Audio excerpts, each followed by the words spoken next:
So I'd first like to take a moment to thank Dave and particularly Sarah for all the work they've done in organizing the meeting.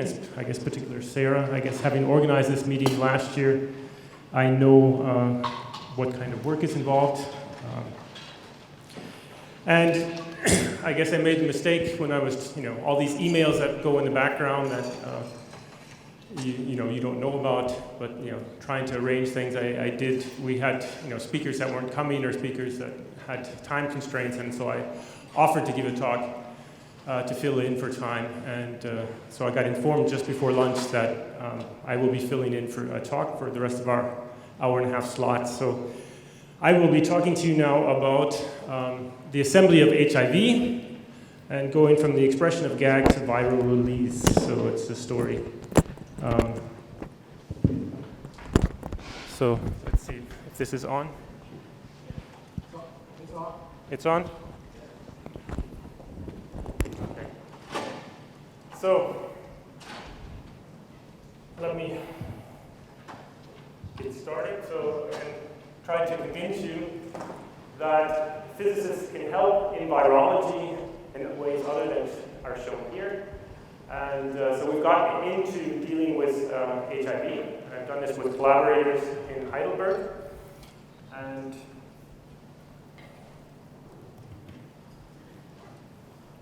just excuse me, we're having technical difficulties.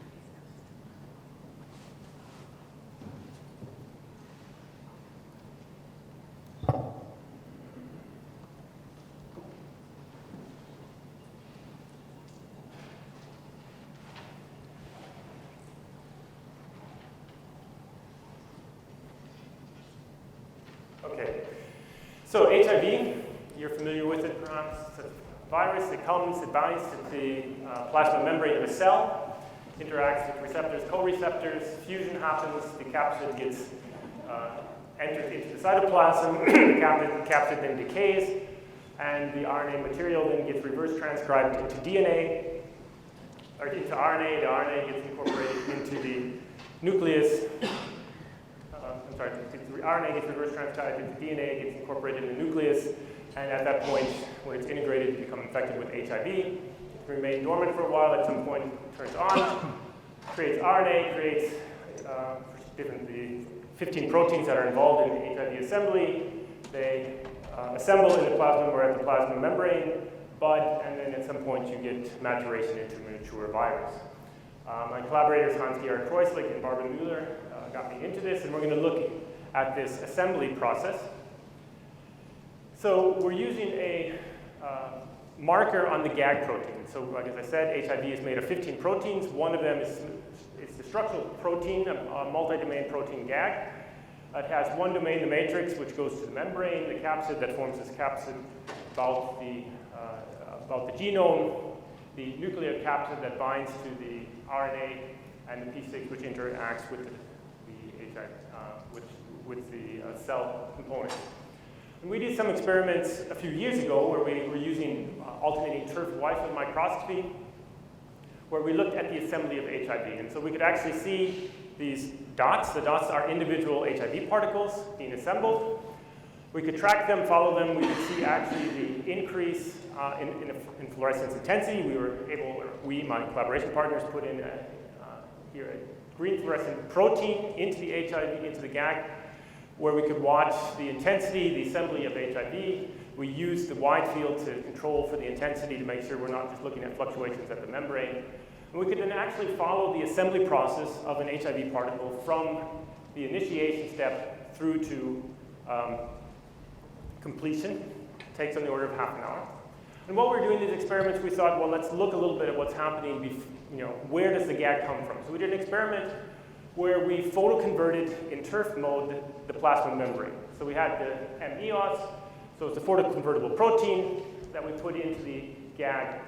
And the idea being that if we photoconvert the membrane from green to red, and we look then at these nucleating HIV particles, if GAG is coming from the plasma membrane, what we should see is that the intensity in red should increase and the green intensity pretty much stay the same. And the other way, if GAG is coming from the cytosol, we should actually see the increase in the green intensity, whereas red stays more or less the same. So we did the experiment. It's one of these experiments that looks beautiful on paper. If you looked at the background, yes, the background is going up as you'd expect because you have GAG raining down on the plasma membrane. The red is not doing much. You start looking at individual particles, and we seem to see a lot of different things. So we had to actually think very carefully about how to analyze the data. In the end, what we did is we analyzed the data as a ratio of ratios. So we took the ratio of green to red of the particle that we're tracking to the ratio of green to red in the surrounding plasma membrane. And what we basically saw is that, okay, if you had particles present when you photoconverted, on the essence you had more red than green, but if you looked within 100 seconds after photoconversion, you were getting more green in the particle than in what you're seeing in the surrounding membrane. So the GAG that was coming from the cytosol. So we decided we wanted to look into what's happening here in the cytosol. There's also, you see these different diagrams of the life cycle of HIV, and they show here sometimes these small oligomers of GAG. And they assume that there is some nuclei of GAG that forms in the cytosol, but no one's ever seen it. So we decided we'd go and look for that. So this is work that was done by two postdocs, Jelle Hendricks, who did most of the work. Viola helped us a little bit. We did it on a home-built confocal scanning microscope with pulse excitation, and also a wide field that we set up to help find the cells. And what you saw before, so we're going to use types of correlation spectroscopy. And what you saw before on this turf image, you saw these very bright dots. And if you want to do correlation spectroscopy with bright dots, you have a problem. So you have assembly sites. If you have looking at the cell at a late stage in assembly, you're not going to be able to see what's happening in the cytosol. And so what you want to make sure is you're not looking where there's assembly sites. You want to make sure you're in the middle of the cell. And there was some nice work done by the group of Johan Müller in Minnesota, where they actually, what they did is they took a Z-scan through their cell so you know where you are. So what we did is we actually now co-expressed GAG labeled with Venus and just M cherry that then is in the cytosol. We could then take a Z-stack, and then you can nicely see where the cell is, so you can make sure we're in the middle of the cell. But then you have to make sure that you're in the late or early phase. So what we then also did is we took an image in the middle of the cell, and we took a ratio of green to red intensities. And so the ratio of green of the Venus GAG to M cherry, if you're at the early stage, then you get a nice homogeneous image, and then you know I'm good to go. If you're in the late phase and you actually get, you see spots in the pattern, you know you have actually some new or some HIV particles at the membrane that are too bright that will mess up your correlation spectroscopy. So we use a technique called Raster image correlation spectroscopy. So if you have a Raster scanning microscope, you take a scan, you go back, you take a scan, you go back, you take a scan. If you have a good microscope, and this was actually interesting when this method first came out, which commercial microscopes were good enough and which were not. If you have a good scan, then basically, first of all, each pixel distance will be the same. So pixel to pixel does not matter where I am in the image. It will have the same distance between pixels. And the timing between the pixels will be the same. And if that's the case, I actually bury information in position on this image. So if I go over 3 pixels and down 1, I have a particular distance, and I have a particular time. And it doesn't matter where I am, so I can average it over the image. So I average it by doing an image correlation. So I take the image, I take a copy, I shift the image with respect to it mathematically, and then I can average it. I can then fit what's happening if I have something diffusing. So there's the mathematics. So without going through the mathematics, just let's say with pictorially what's happening. If you assume you have an object that's diffusing slowly, then okay, you have your volume that you excite. You have the molecule, it moves slowly, and you scan through. What happens is you see basically the molecule in the volume when it's right in the center, but it doesn't seem to move much. What you get is a nice, basically, image of your correlation function. And so it will decay. If you have an object that diffuses quickly, So you'll come across it when we start scanning. So you'll see it, but it will actually leave faster than your scan, and you actually may see it later. So you get a faster decay, but you get a small amount of intensity later because there's a chance that you'll see it further away. So you can use the shape of this correlation function to actually get an idea of what the mobility of the molecules are. So here's just a couple of examples. So if you take 20 nanometer large beads, you scan them in the buffer. You'll see, of course, occasionally you meet a bead when you do a scan, so you get a bright spot. By the next time you go, it's more or less away.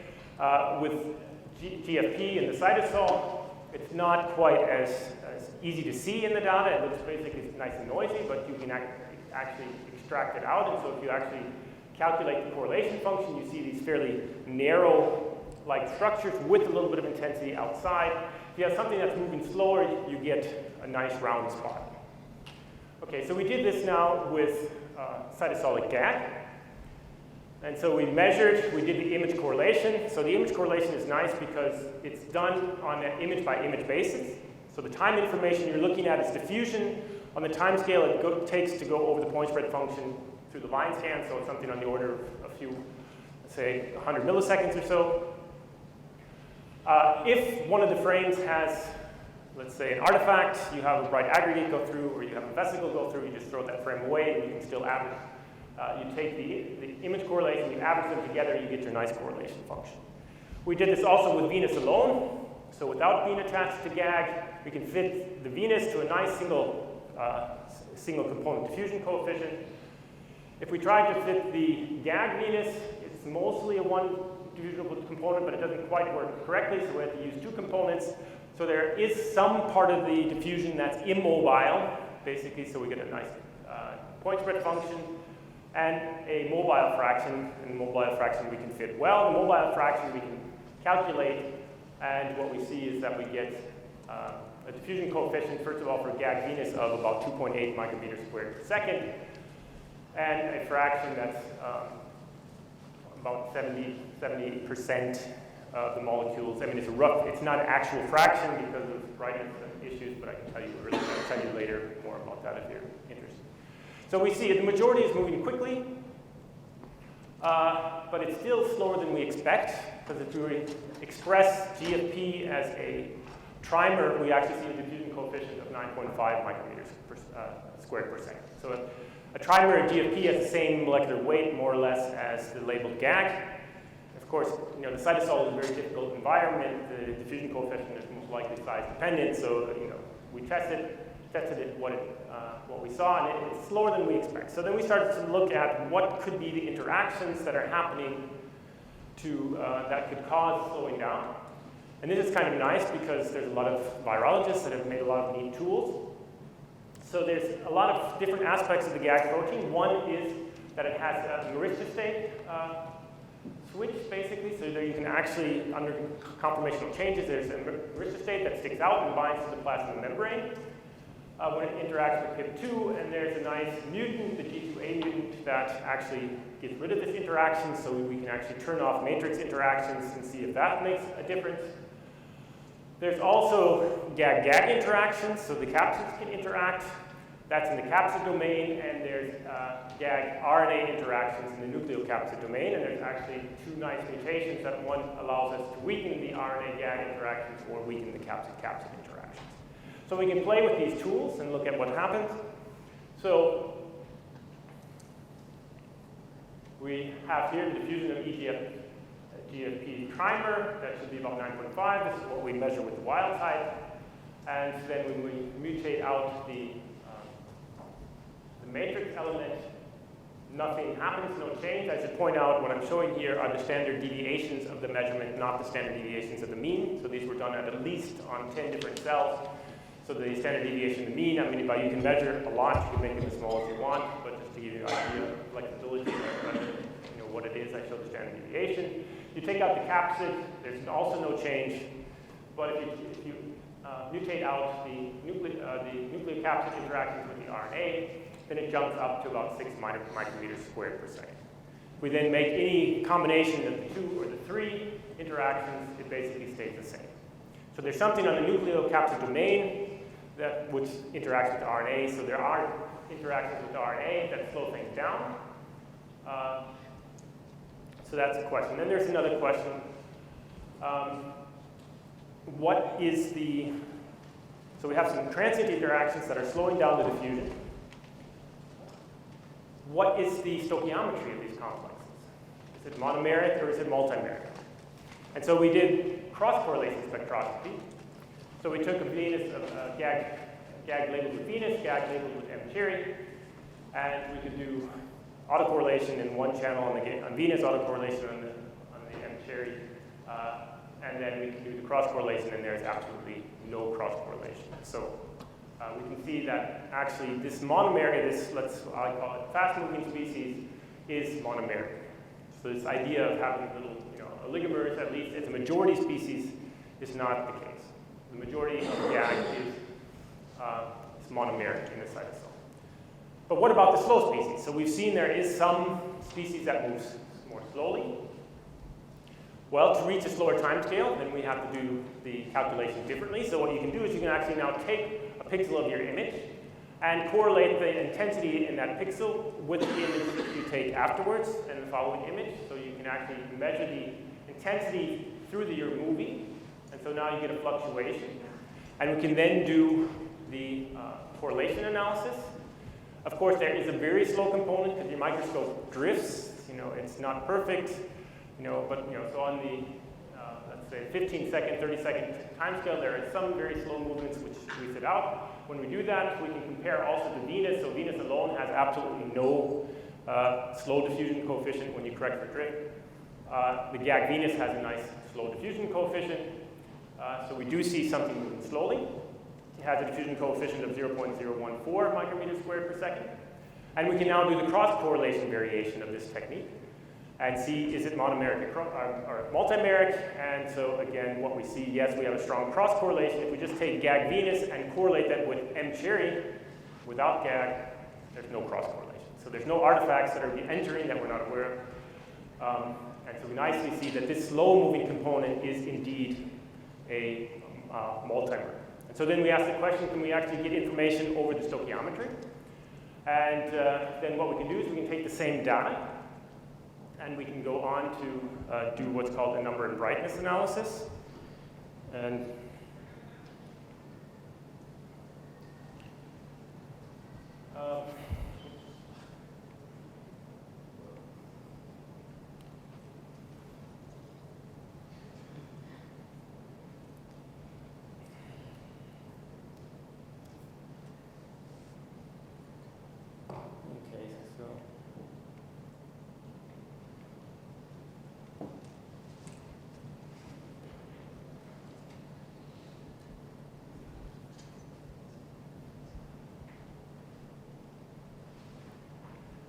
so what we can do is we can look at the width of the variance. So the variance gives you an idea of how bright the molecules are. So you can look at the ratio of the width, the variance, to the average intensity. That gives you an idea of the molecular brightness. It's a simplified version, but it tells you basically how bright are would be the particles that are diffusing. We can calculate what the concentration is because we know what the brightness is of a single Venus particle. So if we look at Venus, as a function of the concentration of Venus in the cell, of course we see no multimerization. It stays at a brightness level of 1, normalized to a single Venus particle. But if you look at HIV, as you have higher and higher concentrations of Venus GAG in your cytosol, you actually get oligomerization happening. So you can see that small oligomers, but oligomerization happens. What does it depend on? So we now take our toolbox of the different mutations. And so if you take the capsid-capsid interactions, you actually knock down a little bit. The matrix interactions don't affect this at all. And the NC mutation actually also knocks it down. So the capsid interactions and the capsid RNA interactions are important for this interaction. And any multiple additional mutations don't show any synergetic effects. Okay, so in summary, this part we see two diffusive cytosolic GAG species. Species 1 is monomeric. Its diffusion is dependent on NC interactions. So we see transient interactions with the RNA. We do not see the expected diffusion of 9.5 micrometers squared per second, so we still think there are other interactions going on. It was just shown recently that the matrix actually interacts transiently with tRNA, so there may be additional interactions that we didn't knock out. We see a second species. This is oligomeric, also dependent on RNA, and so we think this is this, let's say, looked for multimeric species that forms the kernel of GAG and RNA at the plasma membrane that allows us to assemble an HIV particle. Okay, so now we're going to look at the actual budding process. So here there was a debate on what's happening. So we heard a nice talk earlier about the phagocytosis and how you actually pinch off different types of vesicles. And there's a nice machinery in the cell called the escort machinery. So endosomal sorting complex required for transport that's responsible for sealing off vesicles. It's in the multi-vesicle body. It's involved in kinesis, cytokinesis, and also it's hijacked by HIV in the budding process. It's actually, there's four different complexes, escort 0, 1, 2, 3, that come at different points in time and interacts. The escort 1 has, let's say, a TSG 101 unit and an auxiliary associated Alex protein that interacts with the GAG. For early steps in recruitment, at the late steps, there's this chimps 2, 3, 4 that are involved, and at some point the DPS4 comes and recycles the chimps. And the question is, what kind of formation do these chimps make at the membrane? So when you actually get sealing off of your HIV particle, do you get something that happens in the neck?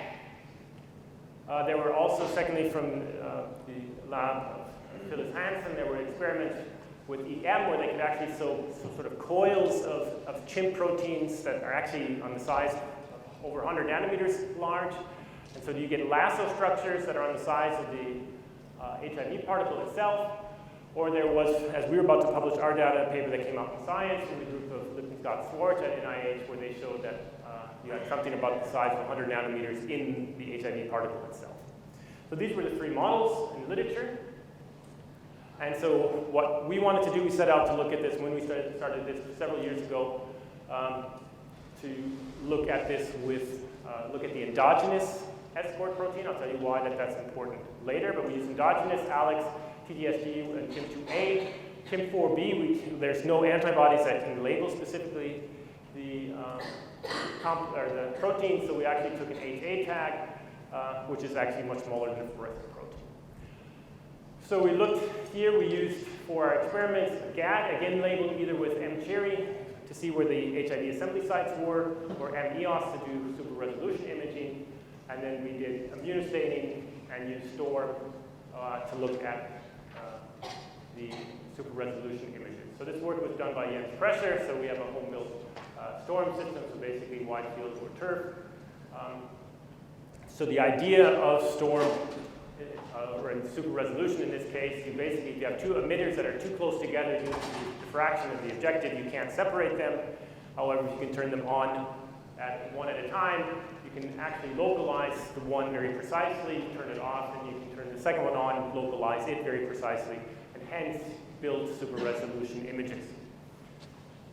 So you basically have a cycle, you turn on, activate a very small number of particles, you can then find the same particle often several times, and then it disappears, and then you reactivate, measure again, and you can then actually take the multiple images, check how round it is, check what the accuracy is, and if it's good enough, if it looks like, basically if it's round, you include it in the analysis, you can calculate how good the analysis is, so depending on the accuracy, you incorporate it or you throw the point away, so you can actually get this blinking, you take individual points, and thereby construct your super resolution image.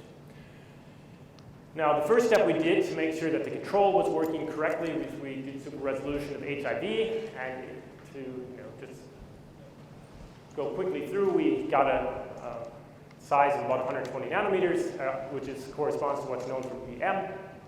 And we measured it with full width half max, because that's a more reliable version than what's often used, which is the Ripley analysis. The Ripley analysis we could also do, that gives you a mean value of about 141 nanometers. thing is, the Ripley Analysis was actually originally made for measuring clusters of trees in forests or forest meadow areas, and depending on the size of the cluster and the spacings between the clusters, what you get out can be anything between the radius and the diameter. So in the scale where you're looking at isolated clusters infinitely far apart, then you actually get the diameter out with the Riley function. Okay, then we wanted to make sure we could measure inside the particle with our antibodies. So if we have something that could be inside the HIV, can we see it? So we took GFP labeled to VPR, which is a protein that gets taken up into HIV. Yes, we could label them, and we could measure the size. It corresponds nice with what was known from literature. So then we took the first TSG101, the first early element of the escort machinery that interacts. So we measured the HIV in M-cherry channel. We measured the TSG101 with the storm. We did super resolution images, and what we see is a nice small spot. We did statistics. Statistics are very low, and I'll explain to that in a minute. But the average, what we saw was about 57 nanometers, 60 nanometers, much smaller than what was previously suggested. We looked at the clusters that did not co-localize. They were a little bit larger, more or less the same, but they had, you see a few clusters that have much larger sizes here. It just cuts off after about 70 nanometers. If we do the experiment again, but this time using a FP, so yellow fluorescent protein tag TSG101, what we saw, and this is what other people use that had published in the literature, is all of a sudden, instead of having maybe one co-localizing particle of this transient interaction in the cells we fixed, we had lots of co-localizing particles. So the co-localization went up from about less than 2% to almost 20%. So you get a factor 10 change in the co-localization. And then, of course, it gets easy to do statistics, but you're changing the dynamics of what's going on, and so one has to be very careful. The mean cluster size still did not change, so we could not explain sizes on the order of 100 nanometers with this. So then we did the same experiment with the next, CHIM4B, with Alex. With Alex, we actually saw some interesting structure. So we often saw this small single spot on the size of, again, 57 nanometers. But we often saw a cloud, and it's known that a few Alex molecules get incorporated into the butt, and indeed we do see that there's some structure where you see a few molecules of HIV being incorporated into budding HIV particles. Then if we go further down, we looked at CHIM4B. Again, we saw this nice small structure, 59 nanometers in size. We looked at the non-co-localizing structures. They also had a bit of larger here, again, a cutoff around just after 80 nanometers. And we went down to CHIM2B, 2A, again, a nice small size with super resolution, again, cut off, whereas we saw larger clusters, not co-localized. So if we also did another trick where we killed the VPS4, which I mentioned earlier, or disabled it, which other people do for electron microscopy, again, we see much larger structures, a few of them, but the mean does not change that much. So with everything we've done, we cannot explain what other people have measured on the size of about 100 nanometers. We see things that are significantly shorter. We also did dual color super resolution images where we just look at where is the escort with respect to the particle, because if it's inside the particle, they should be centered. And it's definitely not inside, it's outside or at the neck. And so we've done super resolution on this chain of different escort proteins. We have the 4 models. This model 3 we can rule out. We're not inside HIV. But having a ring that's on the order of the size of the HIV particle, we can also rule out. And so our model supports we're in the neck. Of course, if the ring is on the scale of 40 nanometers, we can't distinguish at this point. And with that, I'd like to thank my group, and thank you for actually sticking around to listen to what I had to say.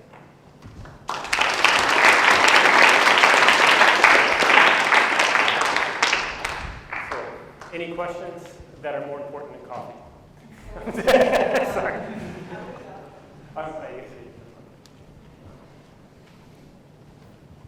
So in the part when you were talking about GAG, and you showed that there wasn't any cross-correlation when you had GAG colored with 2 different FPs, but then you went on to say, based on the intensity, versus variance, it was increasing as you increase concentration, suggesting it was a multimeric species.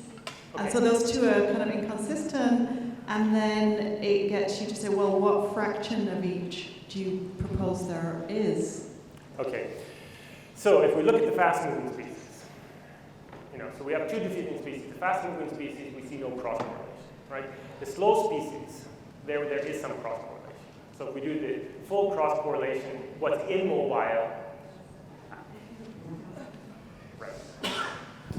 So that's, yeah, so of course, if you have immobile structures that show up in both channels, of course, that will give you some. I mean, that doesn't necessarily mean that it's GAG.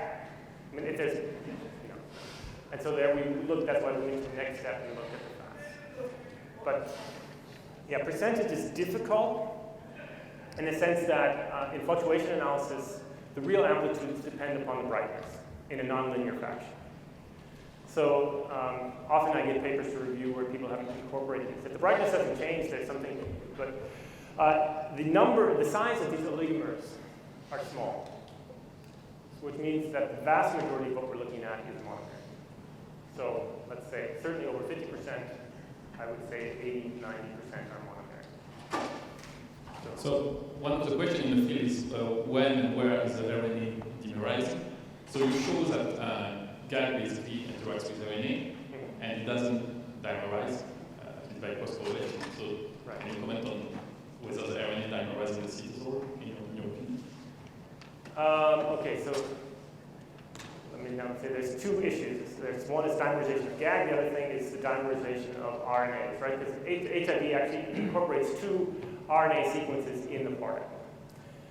So the first part, if it's talking about dimerization of GAG. So basically what this points out to me is that the GAG that comes for assembly tends to be monomeric coming from the cytosol. There are these small nuclei of oligomers that start in the cytosol, carry RNA to them.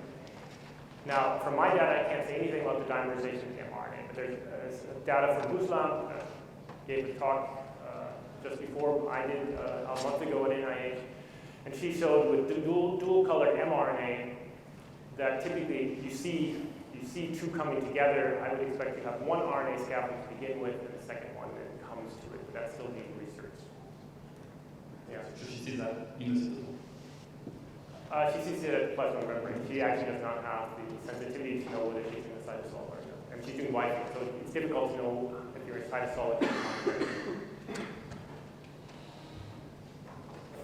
That's very interesting, highly inventive work, so hats off for that. But just on the first part of your talk, you showed that there was slow diffusion, but it didn't seem like you determined whether there was subdiffusion, meaning the RMS is a power of time less than one, and that can tell you about the environment. And similarly, the autocorrelation matrix, if you did that, you mentioned correlation, but I didn't know if that was an autocorrelation matrix. So again, subdiffusion and autocorrelation. So we did another type of analysis, which is in the paper but not I didn't present, which is image MSD analysis. At which point, if I remember correctly, we saw compartmentalization of the motion on hundreds of nanometer scale. Yeah. Well, it's correlated. It's corralled, so it's subdiffused. So I think we all need coffee, right? So let's thank you for listening.